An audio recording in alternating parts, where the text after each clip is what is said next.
안녕하세요, 성도 여러분. 한 주간 안녕하셨습니까? 네, 감사합니다. 네, 저는 오늘 이 선택의 기로라는 주제로 여러분과 함께 말씀을 나누고자 합니다. 네, 먼저 열왕기상 18장 21절을 다 같이 보도록 하겠습니다. 열왕기상 18장 21절을 다 같이 찾아보도록 하겠습니다. 네, 제가 읽도록 하겠습니다. 엘리야가 모든 백성에게 가까이 나아가 이르되 너희가 어느 때까지 둘 사이에서 머뭇하려느냐. 여호와가 만일 하나님이면 그를 따르고 바알이 만일 하나님이면 그를 따를지니라 하니 백성이 한마디도 대답하지 아니하는지라. 아멘. 혹시 이 아이를 키워보신 이 부모를 이제 아이를 키워보신 분들이라면 아마 한 번씩은 다 이런 질문을 해보지 않았을까 싶습니다. 너는 혹시 엄마가 좋아 아니면 아빠가 좋아? 이런 질문을 많이 해봤을 것 같은데, 네, 저도 어렸을 때 이런 질문을 참 많이 받았던 것 같아요. 아빠가 좋은지 엄마가 좋은지. 혹시 성도 여러분들은 그런 기억 없으신가요? 네, 이 세상에 아무리 똑똑하고 또 아무리 냉철하고 또 아무리 남들보다 이렇게 뛰어난 두뇌를 가진 아이라고 할지라도 이렇게 쉽게 바로 대답할 수 없는 질문 중에 하나가 바로 이 부모님 중에 딱 한 사람만을 택하라라는 질문입니다. 물론 아이는 두 부모님을 모두 똑같이 사랑하기 때문에 쉽사리 다른 한쪽을 고르지 못하게 됩니다. 엘리야 시대의 이런 이스라엘 백성들도 마치 이 아이가 엄마와 아빠를 둘 중에 하나를 고르는 것처럼 이 두 진영 중에 또 한쪽을 선택해야만 했습니다. 한쪽은 이 태초부터 또 태초부터 이스라엘과 함께하신 여호와의 하나님을 따를 것이냐, 아니면 다른 한쪽은 이방 민족의 우상에서 파생된 이런 바알의 하나님을 따를 것이냐. 그런데 이 엘리야 시대의 이런 백성들이 출애굽 때부터 이스라엘과 함께 하셨던 이런 여호와 하나님을 선택하지 않고 왜 이렇게 막 머뭇머뭇거리고 있었을까요? 혹시 성도님들은 이 엘리야가 지금 이 백성들에게 너희가 섬길 자를 택하라라고 이렇게 이야기했던 또 한 사람의 위대한 믿음의 선조가 있었다는 사실을 알고 계신가요? 이 여호수아가 자신이 죽기 전에 유언으로 백성들에게 이 엘리야처럼 똑같은 이야기를 했습니다. 너희가 지금 섬길 자를 택하라. 오직 나와 내 집은 하나님 여호와 하나님을 섬기겠노라라고 그렇게 이야기하자 이스라엘 백성들도 그 당시 여호수아의 시대의 백성들도 확고한 결심과 또 굳은 의지를 가지고 우리가 결단코 여호와를 버리고 다른 신들을 섬기지 않겠다라고 그렇게 이야기하던 그 이스라엘 백성들이 왜 오늘날 엘리야의 이런 일침에는 한마디도 할 수가 없었던 것일까요? 하나님과 바알 사이에서 이렇게 머뭇머뭇거리는 이 장면을 통해서 우리는 엘리야 시대의 이스라엘 백성들이 얼마나 이 영적으로 타락하고 또 우상숭배 죄악에 둔감해져 있는지에 대해서 알 수가 있습니다. 당시 이스라엘의 왕이었던 이 아합은 하나님이 보시기에 더욱더 이전까지 왕들도 이렇게 악한 왕으로 기록된 왕이 많았지만 특히 이 아합은 기록된 왕들 중에서도 가장 악한 왕 중 하나였다라고 그렇게 성경에서 이야기하고 있습니다. 심지어 이 아합의 또 아내가 또 누구였어요? 네, 그렇습니다. 이 시돈 지방의 공주였던 이 이세벨의 아내로 맞아서 이 우상 숭배의 죄악까지 이스라엘에 물들여버린 이런 장본인 중에 하나였던 것이었습니다. 그래서 하나님께서는 이 이스라엘의 이 죄악을 깨우쳐 주시기 위해서 이렇게 온 지역에 가뭄을 내리셨습니다. 하나님께서 이렇게 이스라엘을 이렇게 벌하실 때에는 여러 가지 방법을 많이 사용하셨는데요. 때로는 외세의 침략을 받게 하신 것도 있었고, 때로는 전염병으로 이렇게 이스라엘을 벌하실 때도 있었습니다. 그런데 이 아합 시대에는 하나님께서 이 가뭄을 통해서 이스라엘에게 이렇게 경고의 메시지를 계속해서 전해주셨는데 이런 외세의 침략이나 또 이런 전염병이 아니라 왜 하필 이렇게 가뭄을 통해서 이렇게 하나님께서 징벌해 주셨을까요?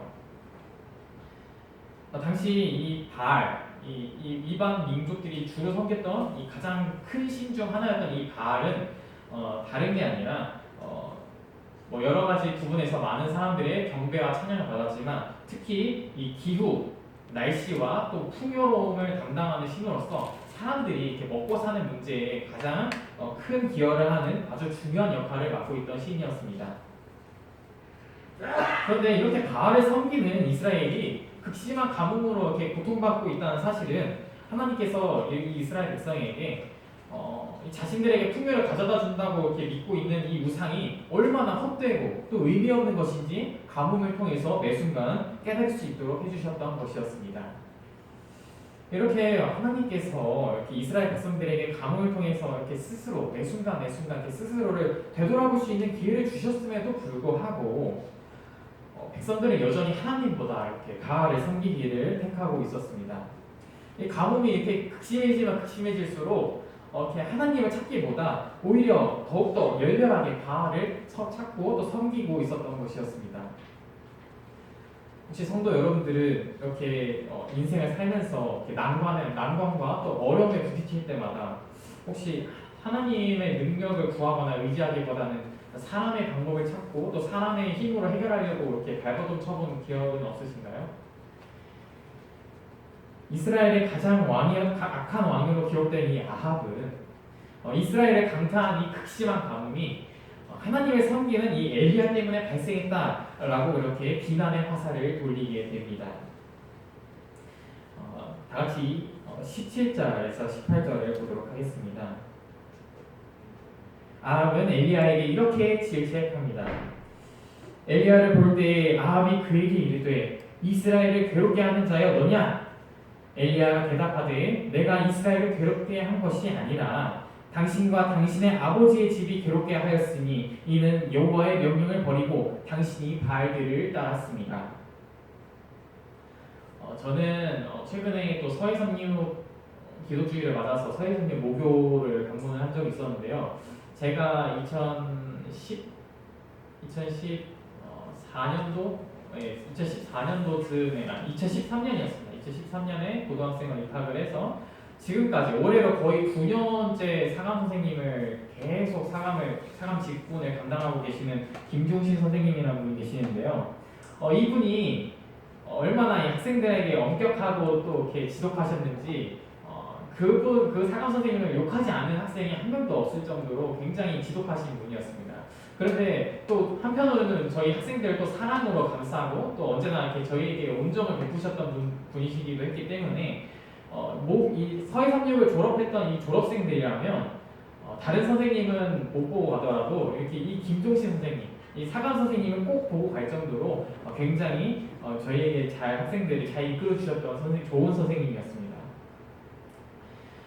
제가 이렇게 서해삼육 고등학교에 다닐 때만 해도 저만 그런 게 아니라 아까도 말씀드렸다시피 그 기숙사에 살았던 모든 학생들이 사감 선생님을 얼마나 싫어했는지 그 사감 선생님은 툭하면 저희한테 맨날 이렇게 똑바로 살라고 이렇게 막 윽박 지르고 고함 지르고 밤늦게까지 학생들이 자나 아니면 막 딴짓하고 있나 이렇게 복도로 돌아다니면서 저희를 이렇게 감시하고 밤늦게 또 막 몰래 이렇게 막 라면을 끓여 먹지는 않는지 사사건건 이렇게 막 개입하고 또 잔소리하면서 저희를 얼마나 못살게 굴었는지 학생들은 막 이런 소리가 자동으로 나왔습니다.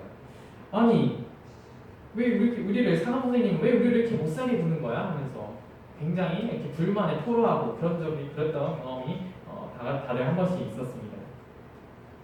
그런데 만약 이 기숙사의 학생들이 사감 선생님의 말씀을 잘 따르고 또 기숙사의 규칙을 잘 따랐다면 사감 선생님이 이렇게 학생들을 이렇게 일일이 막 감시하고 또 윽박지르고 이렇게 잔소리할 필요가 있었을까요? 이렇게 막 일일이 감시하고 이렇게 막 윽박지르고 소리 지르는 그것도 굉장히 힘든 일이에요. 어떻게 보면 사감 선생님도 하기 싫으실 텐데 사감 선생님으로서의 이 직분을 감당하기 위해서 이런 업무를 계속해서 해오셨던 것입니다.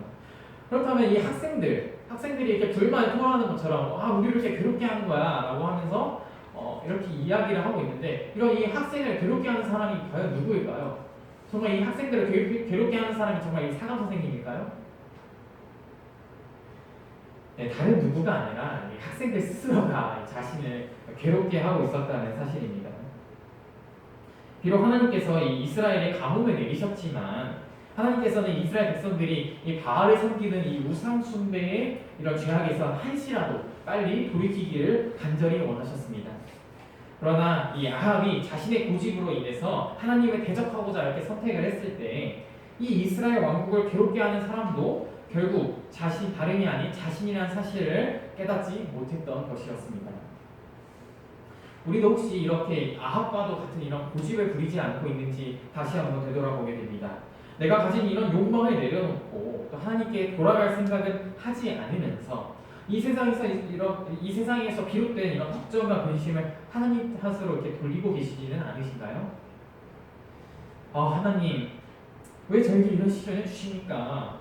이번 입시가 얼마나 중요했는데, 또는 이번 사업이 얼마나 중요했는데, 이런 것들도 이렇게 저한테 허락해 주지 않으시면서 왜 저에게 저의 삶이 이렇게 괴롭고 힘들게 만드십니까? 이런 경험을 한 번씩 해보신 적이 있지 않으신지 모르겠습니다.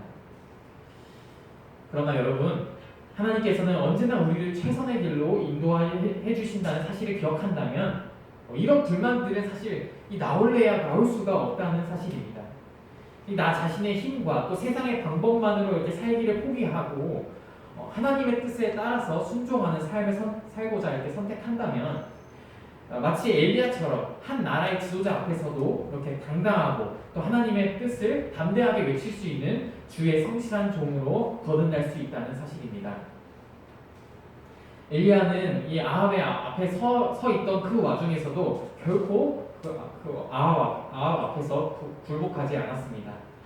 오히려 이제 역으로 아합에게 백성들 앞에서 참 하나님을 가려내는 자리를 만들자고 이렇게 제안을 하게 됩니다. 하나님을 섬기는 선지자 단 한 명의 엘리야와 또 바알을 섬기는 선지자 450명과 이 제단을 따로 쌓아서 과연 어느 제단에 하나님께서 불로써 신이 응답을 하겠는가? 번제물에 불로써 응답하는 신을 참 하나님으로 인정하자고 이렇게 제안하고 있는 것입니다. 이 바알의 선지자들은 이 엘리야의 제안을 들었을 때 어떤 생각을 했을까요? 자신들이 이제 바알한테 계속해서 기도하고 또 주문을 외운다면 정말 바알이 이렇게 불을 붙여줄 거라고 그렇게 생각했을까요? 아마 아니었을 것입니다. 그럼에도 불구하고 왜 이 불리한 조건을 이 바알의 선지자들이 거절하지 못했던 이유가 과연 무엇일까요?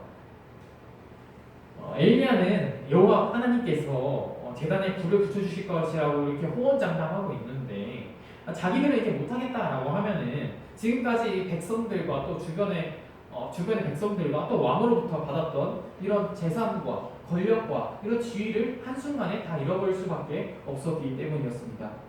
그렇기 때문에 또 엘리야의 제안이 너무나도 또 공평하고 또 합리적이었기 때문에 이 바알의 선지자들은 꼼짝없이 이렇게 갈멜산 약속의 장소인 이 갈멜산에 모이게 되었던 것입니다. 그렇게 시작된 신들의 전쟁이 시작이 되었는데 엘리야 홀로 섬기는 여호와 하나님과 또 450명의 추종자들이 섬기는 바알 중 과연 누가 진정한 신인가? 이 갈멜산에서 엘리야는 옛날 여호수아가 그랬던 것처럼 오늘날의 백성들에게 너희가 언제까지 머뭇하려느냐? 너희가 섬길 신을 오늘 택하라 라고 이렇게 호소했던 것이었습니다. 이 사람의 눈으로 봤을 때에는 이 엘리야와 또 바알의 선지자들이 싸우는 1대 450명의 싸움이었지만 그 뒤에는 사실 하나님과 사단이 싸우는 하늘의 대쟁투의 연장선상에 놓여 있었습니다. 아마 모르긴 해도 엘리야도 아마 마음속으로 부담감을 조금 느끼고 있었을지도 모르겠어요. 하나님께서 아무리 이제 나와 함께 하신다라는 이런 확신을 마음속에 갖고 있었다고 할지라도 당장 내 앞에 있는 이 450명의 사람들과 아주 그냥 흉흉하게 험악하게 대치했던 이런 엘리야의 심정이 어땠을지 한번 생각해 보신 적이 있으신가요? 엘리야는 그러한 와중에서도 이 바알의 선지자들에게 제사 의식을 먼저 거행할 수 있도록 이렇게 양보를 하게 됩니다. 어떻게 보면 엘리야가 먼저 그냥 간단하게 하나님의 권능을 백성들에게 먼저 보여준다면 바로 이렇게 막 시간 끌 것도 없이 바로 끝낼 수 있었을 텐데 왜 바알의 선지자들에게 먼저 이 순서를 양보했을까요? 하나님께서는 이스라엘 백성들이 머뭇거리고 있는 이 순간에도 기회를 더 주시기를 원하셨기 때문입니다. 그리고 바알을 섬기는 이 우상 숭배의 흉악한 본 모습도 완전히 보여주시기 위해서이기도 했습니다. 이 바알의 추종자들이 드디어 이 제단을 쌓고 바알에게 불로써 응답해달라고 이렇게 주문을 외우기 시작합니다. 그런데 그렇게 열심히 이렇게 외치면서 기도하고 또 열렬하게 이렇게 주문을 외우고 이렇게 주문을 외워도 이렇게 제단에 불이 붙었을까요? 네, 절대 붙지 않았습니다. 이 사람의 힘으로는 이 물리 법칙을 벗어난 물리 법칙을 활용하지 않고 저절로 불이 붙게 만들 수가 없었기 때문입니다. 이런 장면을 보면서 엘리야가 바알의 선지자들에게 뭐라고 조롱했는지 27절을 보면서 같이 살펴보도록 하겠습니다. 18장 27절입니다. 제가 읽도록 하겠습니다. 정오에 이르러서는 엘리야가 그들을 조롱하여 이르되 큰 소리로 부르라. 그는 신인즉 묵상하고 있는지, 혹은 그가 잠깐 나갔는지, 혹은 그가 기혈을 행하는지, 혹은 그가 잠이 들어서 깨워야 할 것인지. 아멘. 이 엘리야가 이 바알의 추종자들에게 했던 이 조롱은 사실 이 신의 특성에 대해서 완전히 정반대의 개념을 들고 나왔던 것이었습니다. 이 신이라는 존재가 이 자신을 이렇게 간절하게 부르는 이 신도들을 외면하고 그냥 한가롭게 묵상이나 하고 있을까요? 아니면 뭐 이렇게 잠깐 나가서 쉬는 시간을 가져야 할 필요가 있을까요? 뭐 아니면 어디 멀리 잠깐 나가가지고 어디 멀리 나가면 당분간 돌아올 수도 없는 이런 공간의 제약을 받는 존재일까요? 아니면 뭐 또 피곤해서 잠을 자야만 하는 그런 존재일까요? 엘리야의 조롱은 이 하나하나가 이 인간의 유하는 모습을 비추고 있습니다. 이를 통해서 이 바알이라는 존재도 신이 아니라 사람처럼 혹은 또 사람보다도 못한 이런 허구의 존재임을 비꼬아서 질타했다는 사실입니다. 그리고 백성들은 이런 엘리야의 말을 들으면서 하나님과 바알에 대해서 과연 누구를 선택해야 되는지에 대해서 이렇게 결심을 하게 되는 이런 기폭제가 되기에도 충분했습니다. 바알의 선지자들은 오늘날로 치면은 거의 오후 3시까지 이런 의식을 집행했다고 하는데요.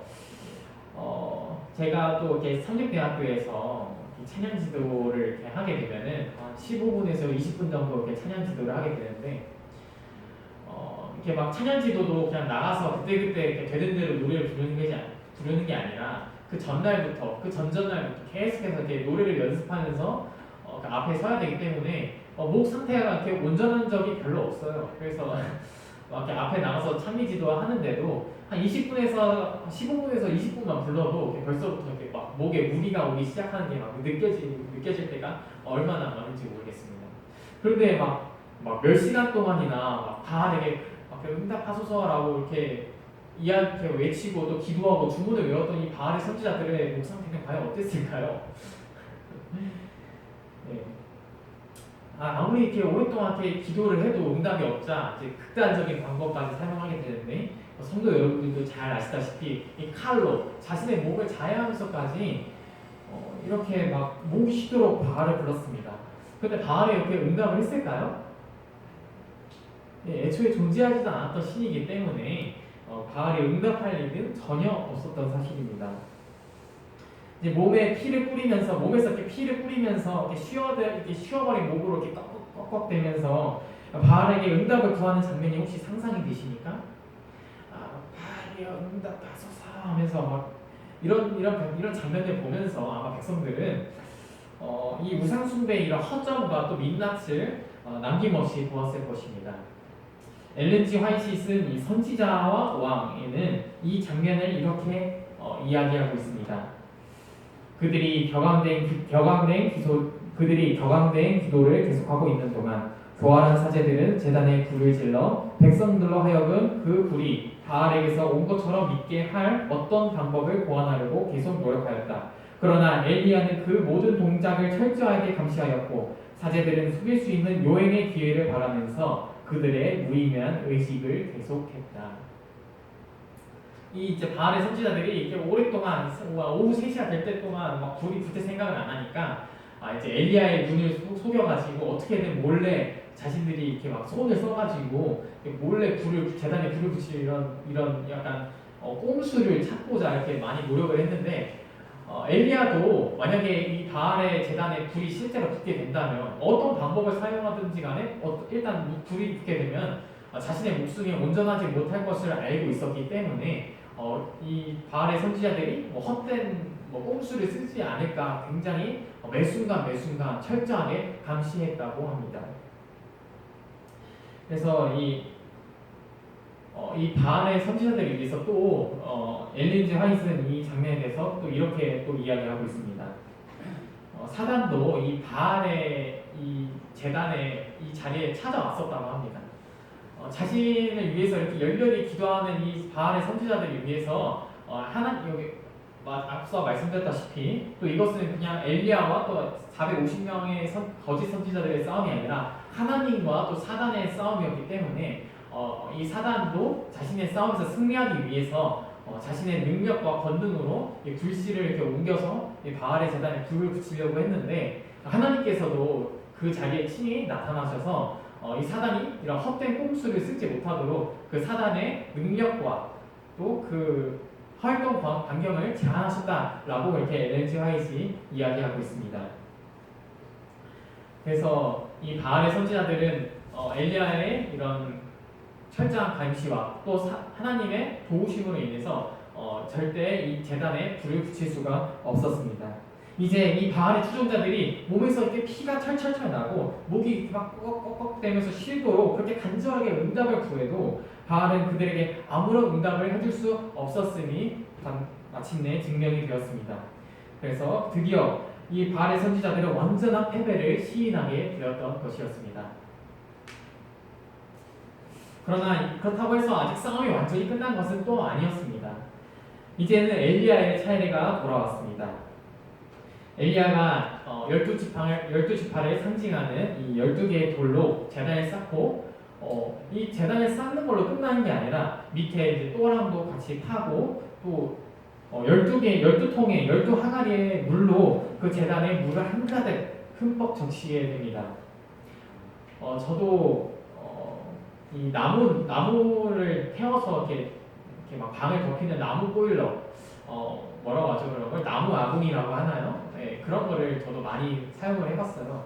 저도 이제 나무도 이제 많이 패보고 이렇게 막 나무를 쪼개가지고 이렇게 막 불에 붙여서 이렇게 나무를 이렇게 불로 떼어서 방 안에 따뜻하게 덮이는 그런 걸 많이 해봤는데 이게 이제 날마다 나무가 이렇게 막 좋고 막 바싹 마르고 또 건강 싱싱한 나무면 상태가 좋은 나무면 이렇게 막 활활 잘 타오르는데 이게 막 비가 와가지고 하필이면 막 지붕에 물이 새가지고 막 이렇게 나무가 이렇게 푹신하게 축축하게 젖어버리면 이 축축하게 젖어버린 나무는 제가 아무리 이렇게 용을 써도 이렇게 막 그냥 겉에만 조금 끄슬리고 말지 절대 나무가 탈 생각을 하지를 않아요. 네. 아마 이 바알의 거짓 선지자들이 이 엘리야가 이 제단에 물을 가득 부은 걸 보고 어떤 생각을 했을까요? 혹시 박명숙 집사님은 이 가득 찬 이 물에 젖은 제단을 보면서 이 바알의 선지자들이 어떤 생각을 했을 것 같나요? 안심했을 것 같나요? 아 이제는 우리처럼 꼼수를 쓰려고 해도 못 붙을 거야 라고 하면서 이렇게 안심했을 것 같나요? 네. 안타깝게도 이런 바알의 선지자들은 이런 안심을 하기보다 오히려 더욱더 큰 걱정과 근심에 휩싸였다고 합니다. 아 정말 이 엘리야는 우리에게는 없는 이런 믿음과 자신감이 있구나. 지금부터 분명한 이런 신의 권능이 이 자리에 임하겠구나 라는 이런 불안감과 또 그런 걱정에 또 휩싸이게 되었던 것입니다. 이 도랑까지 아주 그냥 물이 가득하게 넘쳤기 때문에 이제는 만약에 이 제단에 불이 붙어서 이 재물을 태운다면 그것은 의심의 여지 없이 엘리야가 꼼수를 쓴 것도 아니고 분명히 신적인 존재가 드립했음을 드러내게 되었던 것입니다. 드디어 이제 엘리야가 기도를 하기 시작합니다. 앞서 이 바알의 선지자들은 이제 몇 시간 동안 이렇게 꺽꺽대면서 막 기도와 주문을 외치던 그런 자신들과는 다르게 엘리야의 기도는 아주 또 단순하고 또 간단했습니다. 여호와 하나님이시여 이스라엘의 참 하나님이 누군지 이 자리에서 모두가 알 수 있게 해 주소서. 여호와여 내게 응답하소서. 이 백성들의 마음을 돌이키게 하소서 이렇게 기도하자 즉시 하늘에서 불길이 내려와 재물은 물론이고 이 제단의 돌과 또 도랑까지 가득 채웠던 이 물까지 남김없이 증발시켜 버렸습니다. 도저히 이런 의심의 여지가 없는 하나님의 완벽한 승리였던 것이었습니다. 이 하늘에서 이 불이 내려와가지고 재물뿐만 아니라 제단 자체, 이 돌과 또 이제 도랑을 가득 채웠던 이 물까지 완전히 증발시켜버리는 이 장면은 과연 어떤 광경이었을까요? 아마 이런 백성들의 마음을 돌이키기에는 충분했을 것입니다. 백성들은 이 장면을 보면서 이렇게 외칩니다. 여호와 그는 하나님이시로다. 여호와 그는 하나님이시로다. 얼마나 또 이렇게 이 불이 내려오는 이 광경에 얼마나 이렇게 놀라고 또 무서웠는지 이제 아래 바닥에 납작 엎드려서 하나님은 이스라엘 차시는 여호와 하나님이시라고 이렇게 두 번씩이나 똑같은 내용을 고백하게 됩니다. 그리고 이제 지금까지 이스라엘 속여왔던 이런 바알의 거짓 선지자들을 남김없이 끌고 가서 이렇게 죽이게 되었습니다. 성도 여러분, 오늘 우리 이 순간에는 오늘 이 순간에도 우리는 이스라엘 백성들과 같이 이렇게 선택의 기로에 놓여 있습니다. 예수님께서도 언제나 저희의 마음의 문을 이렇게 두드리시면서 우리에게 이렇게 말씀하십니다. 내가 언제까지 나와 세상 사이에서 이렇게 머뭇할 것이냐? 예수님께서 우리에게 이러한 호소를 하실 때 우리는 예수님께 어떤 대답을 할 수 있을까요? 혹시 아직도 내가 이 세상에서의 미련을 포기하지 못해서 예수님께 내 마음을 돌이키기를 고민하고 있지는 않으십니까? 이제 은혜의 시간은 곧 끝나갑니다. 더 이상 이제 머뭇거릴 시간은 점점 없어지고 더 이상 머뭇거릴 때가 아닌 것입니다. 한쪽에는 이 바알의 선지자들이 들어누운 것처럼 공허와 또 멸망의 선택지가 놓여 있고 다른 한쪽에는 하나님의 영광과 또 승리의 선택지가 놓여 있습니다. 이제는 하나님께 내 마음을 돌이키기로 결심하지 않으시겠습니까? 더 이상 이런 뜨뜻미지근한 사람이 아니라 하나님께 충성하고자 하는 열정과 열심으로 뜨겁게 살지 않으시겠습니까? 나의 선택의 기로에서 오직 하나님만을 선택하면서 승리하는 성도 여러분들이 되시기를 간절하게 바라면서 오늘 말씀을 드리도록 하겠습니다. 하늘에 계신 하나님 아버지, 저희가 어쩌면 아직까지도 예수님과 세상 사이에 머뭇머뭇거리고 있는지도 모르겠습니다. 그러나 하나님, 저희는 이제 더 이상 머뭇거리지 않고 싶습니다. 이제는 더 이상 뜨뜻미지근한 사람이 아니라 예수님을 향한 사랑과 열정으로 뜨거운 사람이 될 수 있도록 저희를 인도하여 주시옵소서. 저희가 더 이상 예수님을 마음문 바깥에 세워두는 것이 아니라 예수님을 내 마음의 구주로 영접하기로 선택하는 아름다운 성도가 될 수 있도록 저희의 믿음과 신앙을 굳게 붙잡아 주시옵소서. 예수님의 이름으로 기도드렸습니다. 아멘.